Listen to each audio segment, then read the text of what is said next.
Hello everybody and welcome back to Odin's movie blog. I am the critic who is a cynic. Hope you're doing well. And today I'm coming to you live from the dog park where I decided to also, take care of two things at the same time. Let my dogs have a little bit of fun as they're drinking up some water because they've been running around quite a lot.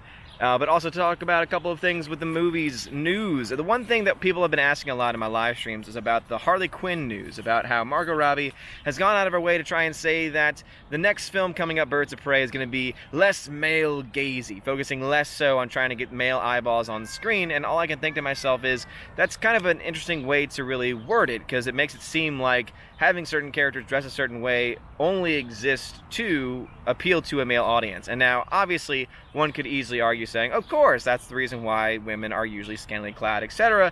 But then there's also a lot of other people out there, especially people who are women, who try and say, no, but it shows a strong feminine form, the strong female form, and so therefore it's a power move, and it's not necessarily something meant for the men entirely together. The point that she makes, though, the point that I'm kind of being critical of, is the fact that she says, well, that's what happens when you have a female director, writer, and producer. So basically trying to make the point saying, oh, when you have female writers, producers, and directors, you will get better female stories. And obviously people can argue that until they're blue in the face, but all I come down to is, you know what, at the end of the day, a good story is defined by a couple of things. One, that it's a good story, first and foremost, which exists entirely without gender, entirely without race, entirely without anything else. A story is good based on its merits. Again, there's an objectivity that exists. Is there a beginning? Is there a middle? Is there an end? Are the characters making sense? Do the characters' relationships make sense with each other? But more importantly, are there good character arcs? Do the characters go on journeys that make sense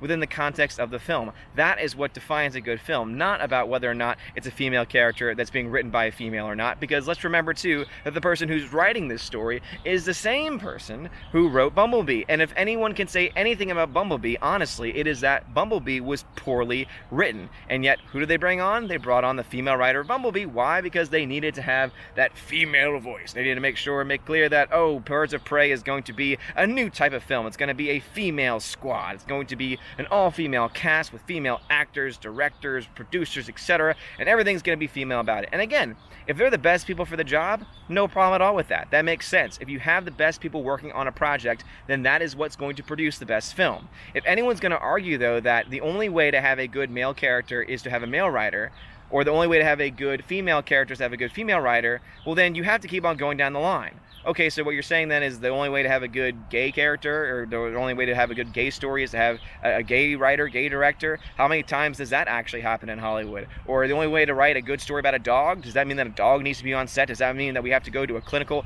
Does that mean that we need to go to a dog psychologist? Does that mean that we have to have dog doctors in order to know the true story behind dogs on set? You start to see and realize how ridiculous all of this sounds, because at the end of the day, a man can write a fine woman's story, just like a woman can write a fine man's story. It has less to do with the gender of the person involved and more to do with the talent of that person writing said story. And this is the identity politics that we're fighting against. This is the identity politics that channels like mine, channels like Geeks and Gamers, channels like Nerdrotic, channels all over the place are fighting against on a daily basis, because at the end of the day, it does not matter what the gender, what the race, or what any of these things are behind the screen to make a good story. What makes a good story is whether or not, objectively speaking, there are certain pieces and parts that can flow together in a good and positive way. Whether or not there are characters that make sense within the story, that have character arcs that make sense within that same story, and whether or not they are being written well. There's objective standards to look at with any film, and if you start to bring in people saying, oh, we're going to bring in these people because of their race, we're going to bring in these people because of their gender,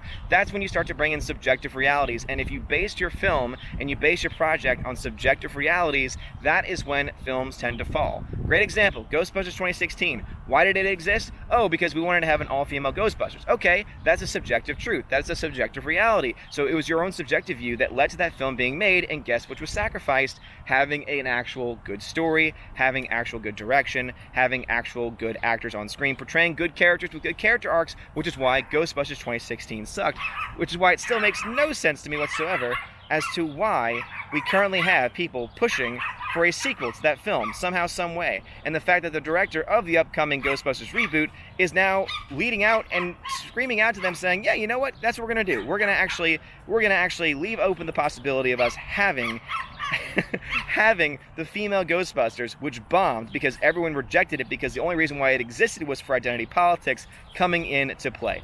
That is stupid, that is ridiculous, and that is what we are fighting against, because at the end of the day, all we want are good stories, and at this point in time, doesn't seem like we're really getting any. Anyway, guys, that's going to be it for me today. Please let me know your own thoughts about the Birds of Prey news, but also about this just push and the constant push to try to have female writers, female directors to write female stories.